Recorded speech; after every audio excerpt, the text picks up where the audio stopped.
अगर तुम्हें अभी डीएसए समझ में नहीं आ रहा है, इसका ये मतलब नहीं है कि तुम डीएसए को कभी नहीं समझ सकते, ऐसा बिल्कुल भी नहीं है। इनिशियली सभी को, मैं कह रही हूँ सभी को लगता है कि वो स्टूपिड है, उनसे डीएसए नहीं हो रहा, उनको समझ में नहीं आ रहा कैसे क्या है, क्या उनको बिल्कुल भी ज़ीरो नॉलेज है, आसपास के लोग करे जा रहे हैं और हमसे हो नहीं रहा है। बहुत ज़्यादा नॉर्मल है। इनिशियली डीएसए को करते टाइम सभी इस फेज में आते हैं। कोई ऐसा नहीं होता कि किसने डीएसए स्टार्ट करा और वो मस्त इजी मीडियम हार्ड लेवल के क्वेश्चंस आराम से मस्त ट्राई कर रहा है बिना किसी सॉल्यूशन को देखे। ऐसा नहीं होता। खुद ही सोचो, जब भी हम कोई भी चीज़ स्टार्ट करते हैं अपनी लाइफ में, इनिशियली वो टफ होती है। अगर मुझे मान लो जिम जाना है, मैं पहले दिन जाके बहुत ज़्यादा हैवी वेट्स नहीं उठाऊंगी, मैं शायद 10 मिनट 15 मिनट लगातार ट्रेडमिल पे रनिंग भी ना कर पाऊँ। बट क्या अगर मैं कंसिस्टेंटली डेली जिम जाऊंगी, डेली रनिंग करूंगी, तो क्या मैं थोड़े टाइम बाद उस लेवल को अचीव कर पाऊंगी? हाँ, कर पाऊंगी। तब मेरे लिए रनिंग, वो वेट्स उठाने ईजी होंगे एज कम्पेयर टू अगर मैं उस जर्नी को अपनी इनिशियल जर्नी से कंपेयर करूँ। Same thing is with DSA. इस वीडियो का एंड तक जरूर देखना, क्योंकि इसमें कोई ना कोई ट्रिक ऐसी होगी जो तुम्हें एक्चुअली में बहुत ज्यादा हेल्प करेगी अपने गोल को अचीव करने के लिए। Hi guys, welcome back to my YouTube channel. My name is Nancy Solanki. I'm a software engineer at Microsoft and आज की इस वीडियो में हम कवर करेंगे कि अगर अभी हमसे डीएसए नहीं हो रहा तो क्या करें कि हमसे डीएसए होने लगे। सबसे पहली चीज, हर किसी का पढ़ने का तरीका बहुत डिफरेंट होता है। जो चीज हो सकता है मेरे लिए वर्क करी हो, वो आप लोगों के लिए वर्क ना करे। हो सकता है आपको कोई इंडिविजुअल अपनी स्ट्रैटेजी हो, कोई अपने तरीका हो पढ़ने का जो आपके लिए वर्क कर सकता है।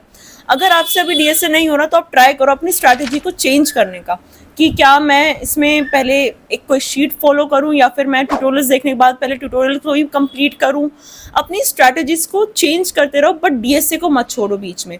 अभी लग रहा है कि क्वेश्चन नहीं हो रहा, मैंने अगर मान लेते स्लाइडिंग विंडो का कॉन्सेप्ट पढ़ा, मुझसे स्लाइडिंग विंडो के क्वेश्चन खुद से नहीं हो रहे, तो मैं अपनी स्ट्रैटेजी चेंज करूंगी। मैं कोई दूसरा ट्यूटोरियल देख लूंगी, मैं कोई मान लो ब्लॉग्स पढ़ लूंगी, मैं कोई डॉक्यूमेंटेशन पढ़ लूंगी। अगर मेरा कॉन्सेप्ट क्लियर नहीं हो रहा तो अपने एक रिसोर्स पे स्टिक मत रहो कि भाई अगर मुझे मान लेते हैं एक XYZ चैनल है, मुझे सिर्फ उसका ही पूरा पढ़ना है, मैं और कुछ नहीं पढ़ूंगा। ऐसे स्टिक मत करो अपने आप को, चेंज कर लो। जो भी कॉन्सेप्ट नहीं समझ में आ रहा उस प्लेलिस्ट का किसी और प्लेलिस्ट पे जाओ, वो कॉन्सेप्ट समझ के वापस उस पर आ जाओ। बट एक चीज जहाँ पे समझ में नहीं आ रही उसको गिव अप मत करो, अपना रिसोर्स चेंज करो। Second thing that you should focus on is to practice easier questions first. सबसे पहले हम ईजियर क्वेश्चंस पे ध्यान देंगे, फिर हम मीडियम पे जाएंगे एंड देन हार्ड। ये मत सोचो कि ईजियर क्वेश्चंस इंटरव्यूज में, ऑनलाइन असेसमेंट में कम पूछे जाते हैं तो हम उन पर कम ध्यान देंगे, क्योंकि वो सबसे ज़्यादा इंपॉर्टेंट है तुम्हारा बेस बनाने के लिए, तुम्हारे कॉन्सेप्ट्स को तुम्हारे दिमाग में बिठाने के लिए कि बाइनरी सर्च ऐसे वर्क करता है। ऐसे ऐसे पैटर्न्स में तुम आइडेंटिफाई करोगे कि हाँ, इस टाइप के पैटर्न्स के क्वेश्चंस में बाइनरी सर्च लगता है, तभी तुम मीडियम लेवल पे जाके और प्रैक्टिस करोगे। फिर तुम हार्ड लेवल पे जाओगे तो तुम्हारे लिए बहुत बर्डन नहीं होगा कि अरे मुझसे कोई क्वेश्चन सॉल्व नहीं हो रहा, और पता नहीं क्यों नहीं हो रहा, अभी मैंने इसका ट्यूटोरियल देखा है बट मीडियम लेवल का क्वेश्चन हो ही नहीं रहा है। और मैं एक बहुत अच्छी ट्रिक बताती हूँ तुम्हें, जब भी मान लो तुम कोई मीडियम या हार्ड लेवल का क्वेश्चन कर रहे हो, तुमसे वो नहीं हुआ, ठीक है, तो अपने ब्रेन को थोड़ा सा स्टेबलाइज करने के लिए तुम एक इजी लेवल का क्वेश्चन सॉल्व करके अपने कॉन्फिडेंस को बूस्ट कर सकते हो। अगर मान लेते मुझे कभी कभी लगता था कि मैं डीएसए पे गिव अप कर लूँ, तो मैं क्या करती थी, कोई भी इजी से इजी क्वेश्चंस उठा के, ज़रूरी नहीं है वो उसी टॉपिक का हो, किसी भी टॉपिक का हो, मैं उसको उठा के उसको सॉल्व कर देती थी, और जिससे मेरा कॉन्फिडेंस अल्टीमेटली बूस्ट हो जाता था। तो ये एक ट्रिक है जो तुम यूज कर सकते हो अपने प्रैक्टिस में जब भी तुम डीमोटिवेटेड फील करो। थर्ड पॉइंट की अगर मैं बात करूं तो थर्ड पॉइंट को मैंने 3 केसेस में डिवाइड कर रखा है।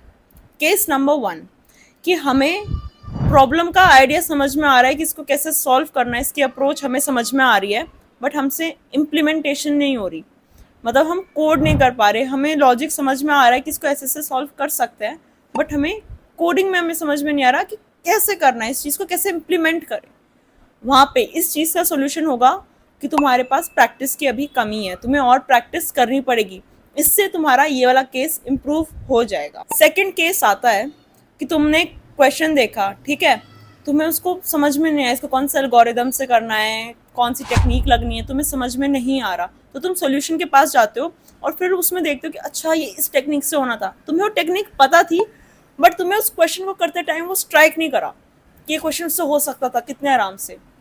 इस केस का सोल्यूशन है कि तुम रिविजन पे ज़्यादा ध्यान दो।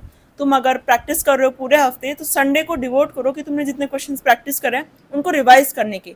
जो भी क्वेश्चन तुम्हें चैलेंजिंग लगा है पूरे वीक में, उसको दोबारा बैठ के एक बार संडे को करने को।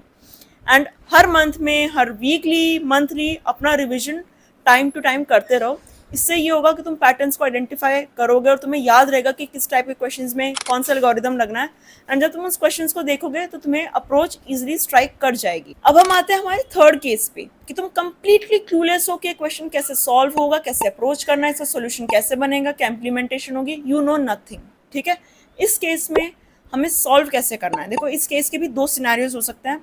सबसे पहला हो सकता है कि वो क्वेश्चन हमने पहली बार देखा है, वो टेक्निक हमने पहली बार देखी है, उस क्वेश्चन में कोई फॉर्मूला यूज होना था मैथ्स का जो हमें नहीं पता था। ये सारी चीजें आप ट्यूटोरियल्स देखो उस टेक्निक के, उस एल्गोरिदम के, एंड फिर उस क्वेश्चन को अटेम्प्ट करो। दूसरा सिनेरियो ये होता है कि तुमने एक सिमिलर टाइप का क्वेश्चन किया हुआ था बट तुम्हें कंप्लीटली कुछ स्ट्राइक ही नहीं करा कि वो कैसे होना है कैसे नहीं होना। तुमने वो अप्रोच भी देखी, दोबारा उस सोल्यूशन को भी पढ़ा, दो तुमने वो अप्रोच अटेम्प्ट कर रखी है बट तुमने सोल्यूशन पढ़ा तब भी तुम्हें समझ में नहीं आया कि वो उस अप्रोच से कैसे हुआ। उस केस में हो सकता है कि तुम अपने क्वेश्चंस को मेमोराइज कर रहे हो, तुम क्वेश्चंस को याद कर करके कर रहे हो कि हाँ 2 पॉइंटर्स में मैंने ऐसे ऐसे किया था, बट अगर तुम्हें 3 पॉइंटर्स दे दिया तो तुम्हें समझ में नहीं आ रहा है क्या करना है कैसे करना है। अंडरलाइन कॉन्सेप्ट्स को समझो, मेमोराइज मत करो। जितना मेमोराइज करोगे, कितने क्वेश्चंस मेमोराइज कर लोगे, इससे बेटर है थोड़ा सा टाइम लगाकर कॉन्सेप्ट्स पे ध्यान दो। थोड़ा सा टाइम लगता है कॉन्सेप्ट सीखने में, बट एक बार तुम सारी चीजें अच्छे से समझ जाओगे, प्रॉब्लम सॉल्विंग स्किल्स अपने अंदर डाल दोगे तो तुम्हारे लिए पाथ काफी ज्यादा इजी हो जाएगा। और सबसे बेस्ट तरीका कॉन्सेप्ट बनाने के लिए, कॉन्सेप्ट को बिठाने के लिए, प्रॉब्लम सॉल्विंग के लिए है कि तुम पेन एंड पेपर का यूज करके कोड लिखो, उसको ड्राई रन करो कि कहाँ कहाँ पे मिस्टेक्स हो रही है। ये मैंने वाइल लूप बनाया, अच्छा वाइल लूप में वेरिएबल ऐसे आ रहा है, फिर उसके साथ ये हो रहा है, इफ कंडीशन में गए फिर एल्स कंडीशन में ये हुआ ऐसे हुआ। ड्राई रन करो पेन एंड पेपर पे, यूज करो उस पेन एंड पेपर को और लॉजिक बनाओ। बिल्कुल भी मुश्किल नहीं है, बहुत आसान है, आराम से हो जाएगा। स्टार्टिंग में टफ लगेगा बट हो जाएगा। इन्हीं बातों के साथ हम चलते हैं हमारी वीडियो के लास्ट सेगमेंट में, जिसमें मैं लास्ट टिप जो तुमसे शेयर करूंगी वो ये होगी कि अपने आप को अंडर एस्टिमेट मत करो।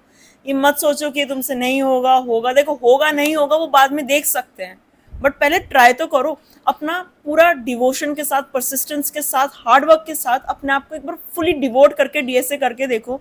कॉन्सेप्ट्स पे अपना 100% ध्यान दो कि कॉन्सेप्ट्स इंपॉर्टेंट है बिठाने। मुझे ज़रूरी नहीं है कि मुझे 150, 200, 500 क्वेश्चन सॉल्व करना है। अगर मैं 50 क्वेश्चन भी सॉल्व कर रही हूँ, मुझे उन 50 क्वेश्चन का कॉन्सेप्ट पता होना चाहिए कि अगर मुझे उसके सिमिलर क्वेश्चन मिल जाए I can solve. And guys, अगर आपने इस वीडियो को यहाँ तक देखा है तो नीचे डीएसए रेडी जरूर कमेंट करके जाना, क्योंकि इससे मुझे ये पता चलता है कितने लोगों की हेल्प हुई है इस वीडियो से, कितने लोगों ने इसको एंड तक देखा है, कितना मोटिवेटिंग रहा है ये वीडियो, क्या आप लोगों ने सीखा है, क्या आप लोगों ने समझा है। इससे मुझे बहुत ज़्यादा क्लैरिटी मिलती है। तो नीचे कॉमेंट जरूर करना डीएसए रेडी। आपके कोई डाउट्स हो, कोई आपकी क्वेरी हो, या फिर आप चाहते हो कि मैं किसी अपॉर्चुनिटी पे वीडियो बनाऊं, तो आप मुझे बता सकते हो कि देखो ये अपॉर्चुनिटी आ रही है, इसके बारे में डाउट है, कैसे अप्लाई करना है, कैसे रिज्यूमे बनाना है, क्या क्या क्वेश्चंस पूछ सकते हैं। तो वो अपॉर्चुनिटी पे आप नीचे कमेंट कर सकते हो, मैं उसके अराउंड भी वीडियो क्रिएट करूंगी। So guys, that's all for this video. See you guys in the next video. Till then, like, share and subscribe. Bye.